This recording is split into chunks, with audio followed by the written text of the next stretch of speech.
Mbola tsara vahoaka malagasy. Tiafatra ty mandeha aminareo, anareo Gen Z. Anareo tanora niady, nitsangana. Mitongava saina anareo. Anareo Gen Z, le anareo nitsangana niady. Nanerana nosy. Mitongava saina anareo.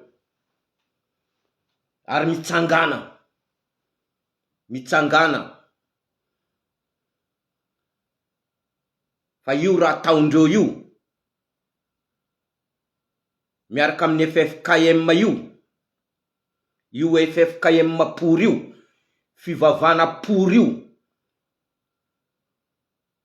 finoana pour io, amonatsika io. Ary inona pour moa ilaina pour anareo miaramila, anareo 5 reo, anatin'ny CAPSAT reo. Inona pour ilaina pour anareo?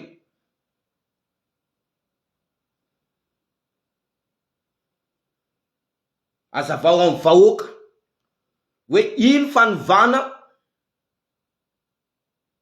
nentinareo nanomboka am'zao tsika miresaka zao ty. Ary inona pour ilaina pour anareo CAPSAT, anareo miaramila 4 tsy haiko 5. Hitanay reo.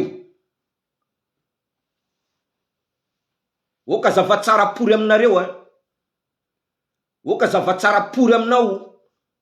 Andriamatoa Filoha. Tolona iny, le tolona teo iny nafatolo reny tsy nany FFKM, tsy natao ho an'ny FFKM pour Oka zavatsara pour aminareo, anareo miaramila 5 lahy reo. Le tolona teo iny nafaty olo maro reny, tsy natao ho an'ny FFKM pour nareo fa natao ho an'ny vahoaka. Inona pour ilaina pour anareo miaramila 5 reo, 5 lahy reo. Inona pour ilaina pour anareo, Colonel Mikael.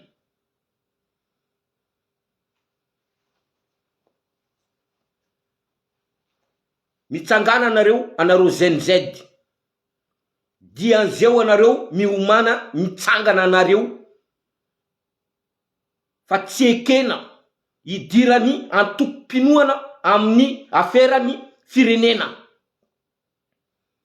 Tsy azo ekena zany. Io natao hoe manompa zakataony Colonel Mikael io. Zakataondreo io natao hoe fanompana vahoaka malagasy. Zakataonao Andriamatoa Filoha miaraka amin'io FFKM pournao io natao hoe fanompana bevava ataonareo amin'ny vahoaka malagasy. Inona pour ilaina pour anareo miaramila 5 lahy reo. Kiavadika anareo le tolona amin'ny atoko-pivavana pour nareo, itondrasanareo pour anazy. Mitsangana anareo Gen Z, manerana nosy. Mitsangana anareo fa ho ratsy izy ty. Ho ratsy ty tantara fanovana ty. Ho ratsy ho an'ny firenenatsika. Mazava tsara zany.